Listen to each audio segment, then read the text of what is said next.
हाय दोस्तों, मैं आप सभी का स्वागत करता हूं आपके अपने चैनल भारतीय एजुकेशन सेंटर में। जैसा कि हम लोग परसेंटेज का लेक्चर 6 को पढ़ चुके हैं और आज लेक्चर 7 को हमें डिस्कस करना है।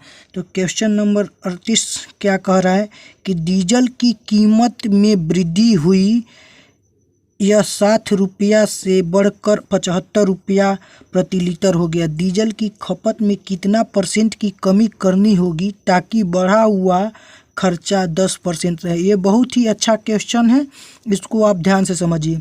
आपको एक्सपेंडिचर बराबर क्या होता है?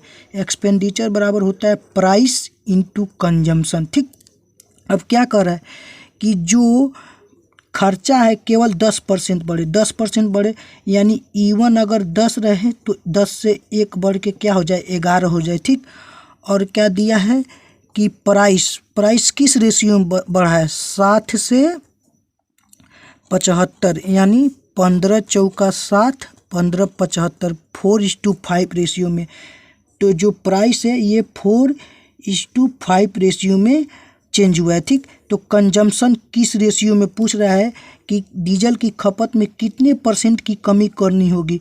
तो यदि आपको E1:E2 दिया हो और P1:P2 दिया हो तो हमें C1:C2 निकालने के लिए क्या करेंगे? हम E1/E2 डिटेल में समझिए।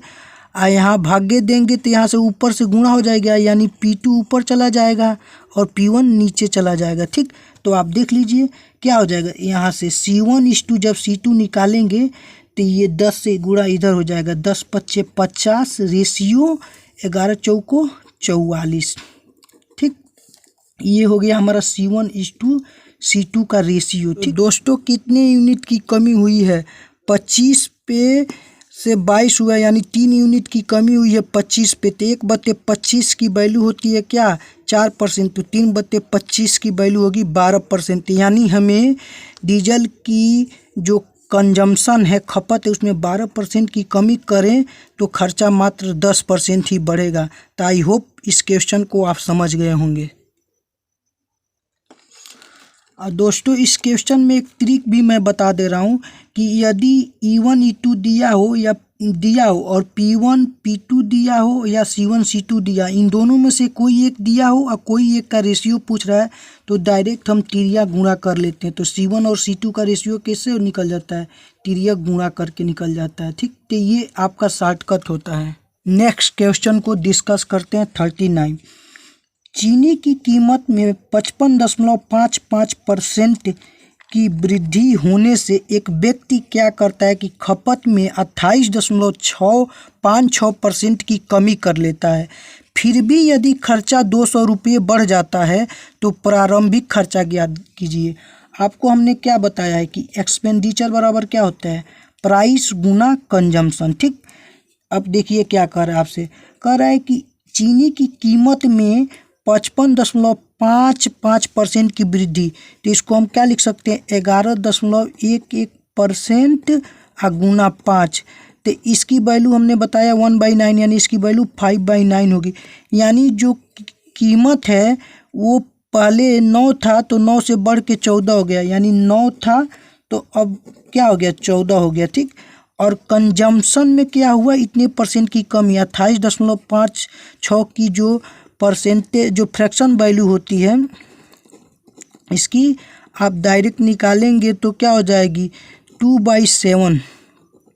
ठीक, 2/7। अब देखिए, यदि 7 यूनिट थी पहले कंजम्पशन तो 2 यूनिट कम हो गई, यानी 5 हो गई, यानी ये 7 से क्या हुआ? 5 हुआ। ठीक, तो हमसे कहा क्या जा रहा है कि एक्सपेंडिचर 200 रुपया बढ़ जा रहा है। तो आप यहाँ से E1 इसकी वैल्यू है, E2 यहाँ से निकाल लीजिए।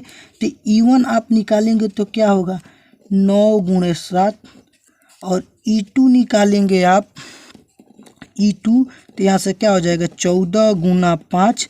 तो दोनों का रेशियो लेंगे जब E1:E2 तो क्या हो जाएगा? ये 7 से 2 बार में कट जाएगा, यानी 9:10। ठीक, तो यानी E1 और E2 E1 और E2 का रेशियो 9:10 आया, तो कितने यूनिट का वृद्धि हुआ है? 1 यूनिट की वृद्धि हुई।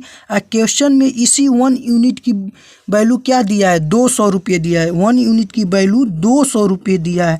हमसे पूछ रहा है कि प्रारंभिक एक्सपेंडिचर बताइए, तो प्रारंभिक एक्सपेंडिचर E1 यानी 9 यूनिट की वैल्यू हमसे पूछ रहा है।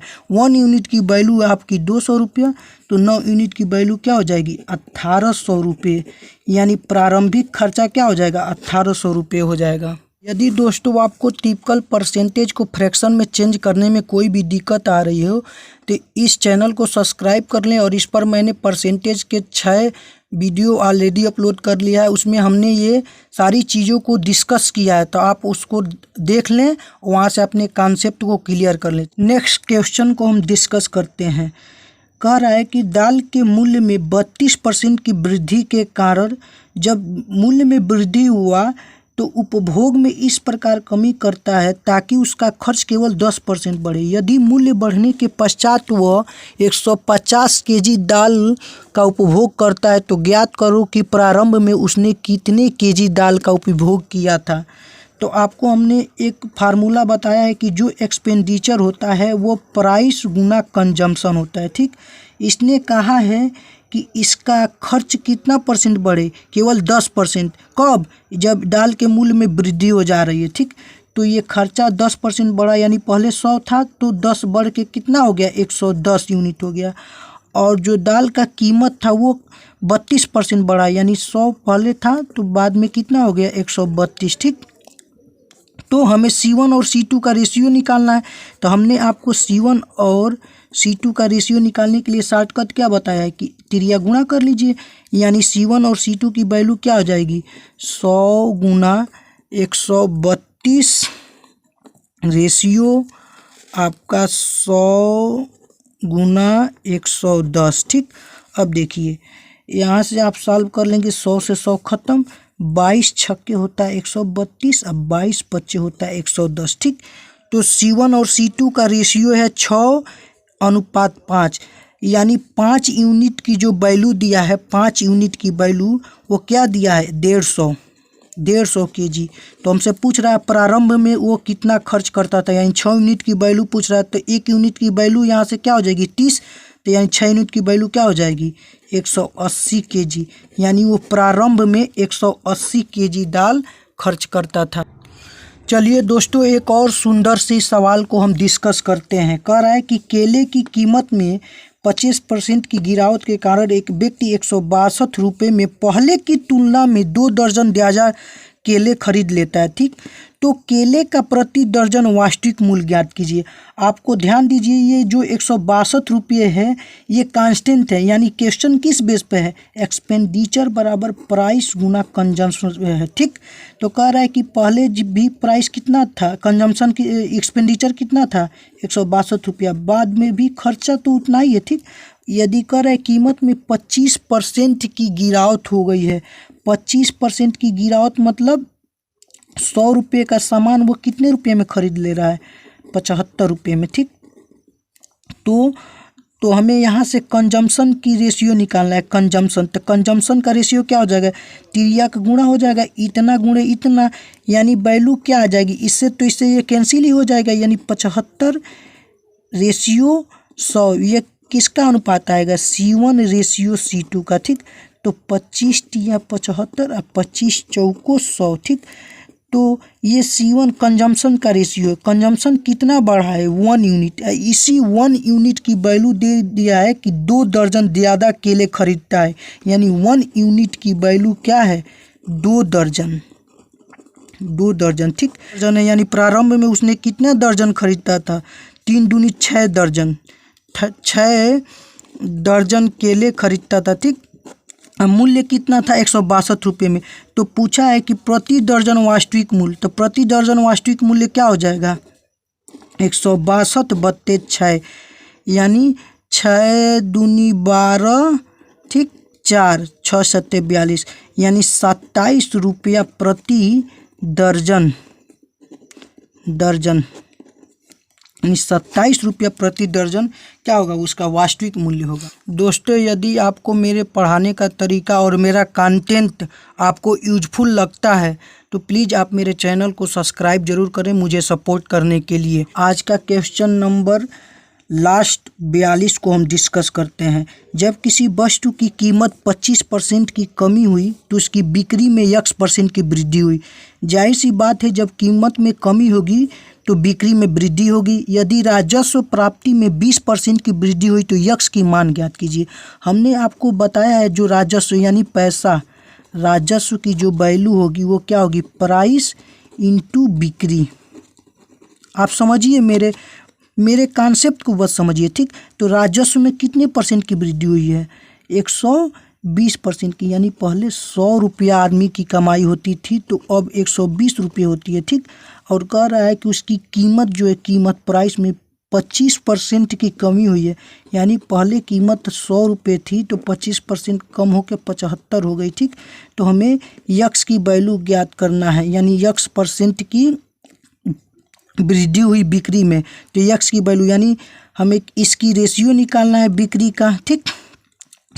बिक्री का तो रेशियो कैसे निकालेंगे, इतना गुणा इतना, ठीक।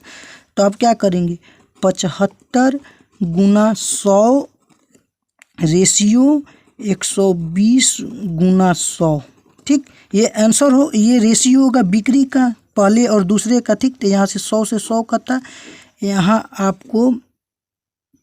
आपको 5 से काटना पड़ेगा, 15 75 और यहाँ ये किससे कटेगा, 5 दूनी 10, 5 चौको 20, 24 5 120, फिर 3 से कट जाएगा, 3 5 15, 3 8 24, ठीक।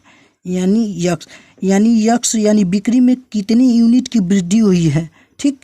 5 पे 3 की, यानी कितने परसेंट की वृद्धि हुई है, तो 20% 1/5 और उसका 3 गुना, यानी 60%। यानी यक्स की वैल्यू क्या आ जाएगी होगा, तो यक्स की वैल्यू क्या हो जाएगी, 60%। तो दोस्तों, आप सभी को धन्यवाद इस वीडियो को देखने के लिए। यदि आप इस चैनल पर नए हैं तो प्लीज़ हमारे चैनल को सब्सक्राइब कर लीजिए, केवल मोटिवेशन के लिए, क्योंकि मैं आपको अपना बेस्ट और मैं जब परसेंटेज कंप्लीट कराऊंगा तो आप किसी भी प्रीवियस ईयर क्वेश्चन से करके देख लीजिएगा। तो आप ज़्यादा से ज़्यादा दोस्तों के पास इस वीडियो को शेयर कीजिए। धन्यवाद, जय हिंद।